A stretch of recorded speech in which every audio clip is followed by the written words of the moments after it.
There is a kind of exhaustion that cannot be seen, yet it weighs heavier than anything physical. It is the fatigue that comes from giving without measure, from pouring yourself endlessly into a connection that does not give back. At first, this overgiving may feel like love, always being available, always compromising, always placing the other's needs above your own. But over time, the invisible cost reveals itself. The more you give without reciprocity, the more your self-esteem and vitality begin to fade. What looks like devotion on the surface often hides a deeper wound, the belief that you must sacrifice yourself to be worthy of love. Carl Jung would describe this pattern as the shadow of the feminine. When the nurturing instinct is distorted by fear of abandonment or the need for approval, it transforms into self-erasure. The unconscious pushes a woman to believe that love is proven only by how much she can endure or give away. In truth, this is not love. It is abandonment of the self. By living in this shadow, she confuses generosity with survival, tenderness with submission, and devotion with depletion. What emerges is not intimacy, but imbalance that slowly breaks her spirit. The psychological effects are profound. Constantly giving without receiving creates a sense of invisibility. A woman begins to doubt her value, questioning whether she is ever enough. The relationship she sustains through sacrifice begins to feel like a burden she cannot set down. Instead of intimacy, there is emptiness. Instead of closeness, distance. And the more she gives, the more it seems to push the other away. This is the cruel paradox.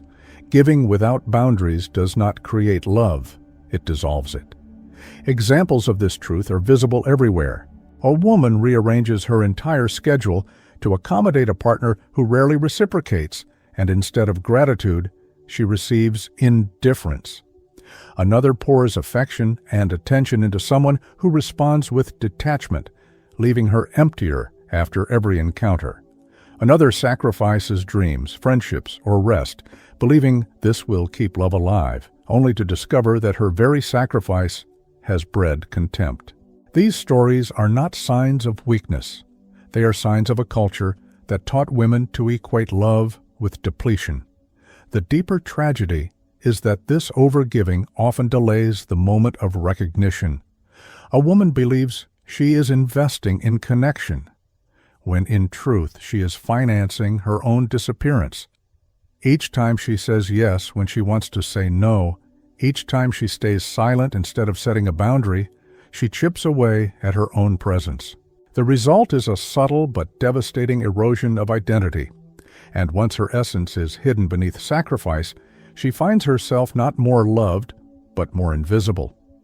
This is why protecting your energy begins with naming this invisible exhaustion. It requires the courage to see that love does not demand the destruction of the self. Jung would say that the first step out of the shadow is awareness, recognizing that giving without limit is not generosity, but fear disguised as devotion. When a woman awakens to this truth, she takes the first step toward individuation, reclaiming the pieces of herself lost in the name of love. Ultimately, the lesson is clear. Love cannot thrive where self-abandonment lives. The moments when you feel most depleted are not proof of how much you care. They are warnings that you are giving beyond what your soul can sustain. To recognize this is not selfish, it is survival. Protecting your energy is not withholding love. It is ensuring that love, when given, flows from fullness rather than emptiness.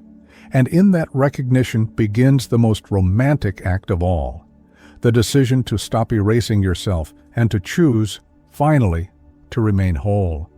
To protect your energy is to choose yourself as a priority in your own emotional life. For many women, this feels unnatural at first because they were taught that love means placing everyone else first. Yet the paradox is undeniable. When you preserve yourself, you do not become colder. You become more magnetic. Self-protection is not selfishness, but the most romantic gesture you can offer yourself. It tells your soul, I will not abandon you for anyone. This choice shifts everything because a woman who treats herself as sacred invites others to treat her the same way. Carl Jung believed that the psyche seeks balance between giving and preserving, between openness and protection. When a woman learns to value her energy as a resource, she steps into individuation, the process of becoming whole. Protecting her energy means saying no when something drains her, creating pauses instead of rushing, and refusing to allow herself to be diminished in the name of love. These decisions communicate, without words, that she belongs to herself first. And, far from making her less attractive, this self-loyalty creates an aura of presence that draws others in. The psychological effect of this posture is transformative. By placing herself as a priority, she breaks the cycle of exhaustion. The constant pressure to give without limits begins to dissolve, replaced by a sense of calm authority. She discovers that her worth does not depend on how much she sacrifices, but on how faithfully she honors her own needs. Instead of pouring endlessly into others, she begins to pour into herself. And this replenishment makes her affection more genuine, her presence more radiant, her heart more steady. Small rituals become powerful symbols of this shift. Setting aside time each morning for quiet reflection instead of answering messages immediately. Choosing meals, rest, or movement that nourish the body as an act of love. Guarding one evening a week for solitude or hobbies that replenish joy. Even small acts like turning down a call when drained or taking time to breathe before responding in conflict become declarations. My peace is not negotiable. These rituals are not about luxury. They are about survival. They remind her day after day that her energy is sacred. Daily life illustrates how powerful this looks. A woman chooses to leave a conversation when it turns manipulative, not with anger, but with clarity. Another stops explaining why she needs time for herself, because her actions already affirm her value. Another stops apologizing for saying no to requests that would overextend her. Each of these gestures may seem simple, but together they reshape her entire presence. She is no longer a source to be drained. She is a well to be respected. This is the archetype of the guardian in action. The guardian protects what is precious, and in this context, what is precious is the woman's own soul. By preserving her inner space, she declares that her energy is not free for anyone to consume. She can be tender and generous, but only from a place of fullness. To give without boundaries is to betray herself. To give with discernment is to honor herself. In protecting her energy, she becomes her own proof of love. Ultimately, choosing yourself as a priority is not the end of romance. It is its beginning. A woman who protects her energy radiates a different kind of beauty, one that comes from self-possession. She does not beg for attention, nor does she barter her peace for approval. Her presence itself becomes a form of love story, a declaration that she belongs to herself, and anyone who enters her world must honor that. Protecting her energy, then, is not only the most romantic thing she can do for herself, it is the foundation of every love that will ever be worthy of her. One of the most powerful effects of protecting your energy is the way it naturally filters relationships. A woman who values her presence does not need to create elaborate defenses. Her very posture draws a line between those who can meet her with respect and those who cannot. Men who are immature, who rely on control or easy access, quickly drift away when they realize her energy is not available on demand. At first, this departure may feel like loss, but in truth, it is liberation. What falls away are not opportunities for love, but illusions. What remains are connections strong enough to honor her rhythm. Carl Jung would describe this as individuation expressed through selection. By preserving energy, the psyche unconsciously sorts what aligns with her essence from what does not. The men who approach her feel the difference. She is not desperate to please, not willing to collapse her boundaries in order to be accepted. Her silence, her no, her decision to take space become signals of maturity. Those who respect her understand that her calm is not resistance, but clarity. Those who cannot tolerate it reveal their own shadows, impatience, entitlement, insecurity. In this way, her protection becomes a mirror, reflecting truth without a word. The psychological shift this creates is profound. She no longer wonders, why does he pull away?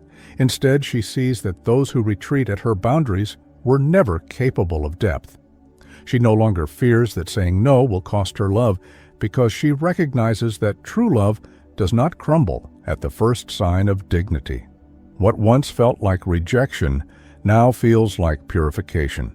The fewer her energies are wasted, the richer her inner life becomes, and the more space she has to welcome what is real. Daily life shows how this filter works with subtle clarity. A woman delays responding to a message, not to play games, but to honor her own rhythm. And she notices who grows impatient and who respects her space. Another shares her needs openly and sees whether he dismisses them as too much or embraces them with care. Another refuses to explain why she requires solitude, and in that silence learns who values her presence enough to wait. Each act of self-protection becomes a test, not of her love, but of his readiness. Respect once earned becomes the foundation of attraction. A man who sees that her peace is non-negotiable learns that intimacy with her is a privilege, not an entitlement. The effort he makes is not fueled by conquest, but by recognition. He understands that her energy, because it is protected, has value. This changes the dynamic entirely. Love shifts from a pursuit of possession to a partnership of equals. And in this equilibrium, she feels not drained, but nourished. The paradox is striking. The less available she is to those who approach casually, the more magnetic she becomes to those seeking depth. By refusing to scatter her presence, she cultivates a gravity that cannot be ignored. Men sense that being close to her requires authenticity, and this draws forward only those willing to meet her at that level. Her energy becomes the filter, and in protecting it, she eliminates what is false before it can erode her spirit. Ultimately, preserving energy is not withdrawal from love, it is preparation for it. By protecting what is sacred within, she ensures that only those capable of reverence can remain. This is not coldness, it is clarity. And in that clarity lies her greatest strength, the knowledge that what drifts away was never love, and what endures has already proven worthy. Protecting her energy, then, becomes her quiet way of shaping a life where love is no longer depletion, but reciprocity. There is a unique magnetism in the woman who no longer spends herself trying to be accepted. Instead of chasing approval, she lives in authenticity, and this shift changes everything. When her energy is no longer poured into pleasing or proving, it becomes rooted in presence. People sense it immediately. She does not beg for attention, she does not bend her boundaries to avoid rejection, and she does not trade dignity for scraps of affection. This steadiness transforms her from someone seeking validation into someone who embodies it.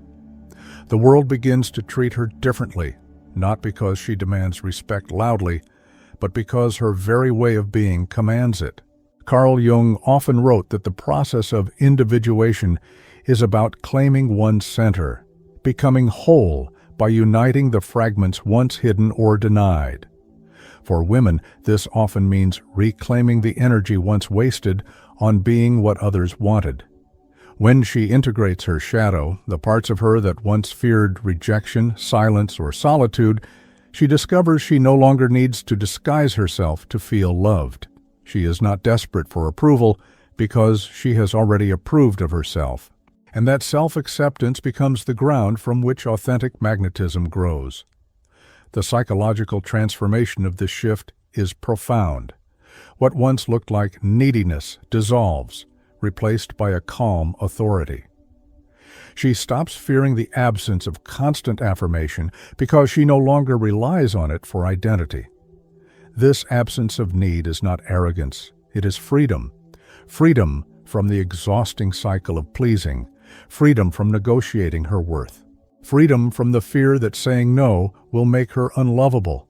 And in that freedom, she becomes more attractive than ever because she radiates power without aggression and tenderness without fragility. Daily life provides clear illustrations. A woman once said yes to every request, even when exhausted. Now she declines with clarity and feels lighter. Another once tolerated dismissive remarks to avoid conflict. Now she calmly states, "That doesn't work for me," and watches the shift in respect that follows. Another once sought constant reassurance in relationships. Now she trusts her own perception and refuses to chase after neglect. Each of these acts preserves energy, but more than that, they project dignity. Others respond not to her effort to be loved, but to her refusal to abandon herself. This posture embodies the archetype of the queen. The queen does not dilute herself for approval. She does not hand over her peace as a bargaining chip for affection. She is central, not because she dominates others, but because she refuses to diminish her essence. Her magnetism is not performative, but intrinsic. People admire her not because she tries to be admirable, but because she remains whole regardless of their response. Her energy, once scattered, has become concentrated, and that concentration inspires reverence. The paradox is striking. What once made her appear needy, overextending, over-explaining, over-giving, kept her invisible. What now makes her magnetic is the opposite: restraint, clarity, and authenticity. By preserving her energy, she transforms from someone waiting to be chosen into someone who chooses. Men and women alike sense this shift. Her presence no longer says, "Please accept me," but instead, "I already accept myself." And in that acceptance, respect becomes unavoidable. Ultimately, the woman who stops exhausting herself to be loved becomes more lovable. By protecting her energy, she communicates that her value is non-negotiable. She does not fear walking away, and that fearlessness makes her luminous. She does not withhold her softness, but she offers it on her terms to those who can meet it with reverence. And in this balance of authenticity and strength, she discovers that the greatest magnetism comes not from trying to be accepted, but from living as if she already is. There is a deep relief that comes when a woman realizes she does not have to shrink to be loved. Protecting her energy is not about building walls around her heart. It is about ensuring that her tenderness is offered from fullness, not depletion. The moment she understands that love does not require self-erasure, she begins to breathe differently. She no longer fears that saying no will cost her affection, because she has discovered a greater truth. The love she must never lose is the one she holds for herself. Carl Jung described individuation as the integration of inner forces, anima and animus, receptivity and strength, into a balanced whole. Protecting one's energy is a living example of this integration. When a woman safeguards her inner world, she does not become hard or detached. She becomes balanced. She allows her feminine softness to flow while her inner strength preserves her from exploitation. This harmony creates an inner stability that radiates outward. Her presence feels grounded, steady, and luminous because it comes from wholeness rather than need. The psychological impact of this protection is transformative. No longer drained by relationships that demand endless sacrifice, she has energy for creation, for passion, for her own growth. What once went into maintaining unhealthy bonds is redirected into pursuits that nourish her soul: art, friendship, travel, learning, spirituality. She discovers that when her energy is guarded, life expands. The love she once chased outward is found inward, and from that inner abundance, her external connections become healthier, stronger, and more authentic. Daily life illustrates this renewal vividly. A woman who once tolerated manipulation now calmly walks away, preserving her peace. Another who once silenced her desires begins to pursue long-forgotten dreams with courage. Another who once gave endlessly without return now invests in friendships and partnerships that give back. In each case, protecting her energy does not close her off from love. It prepares her for love that is real, reciprocal, and worthy. This choice reframes solitude itself. What once felt like loneliness becomes presence, a sacred time where she can hear her own voice again. Protecting her energy transforms aloneness into a place of recharging, a fertile ground where new visions and passions can be born. And when she steps back into connection, she does so without desperation, because she knows she is not incomplete. She carries her own completeness, and that completeness is what makes her magnetic. The act of protecting energy is, at its core, an act of romance. It is the promise to oneself, I will not abandon you. I will care for your heart, your mind, your spirit, with the same devotion I once gave away too easily. This inner vow is what sustains dignity in every stage of life. It turns boundaries into beauty, solitude into strength, and presence into power. Ultimately, protecting your energy is the most romantic thing you can do because it places you at the center of your own story. It ensures that love, when it comes, arrives to complement you, not consume you.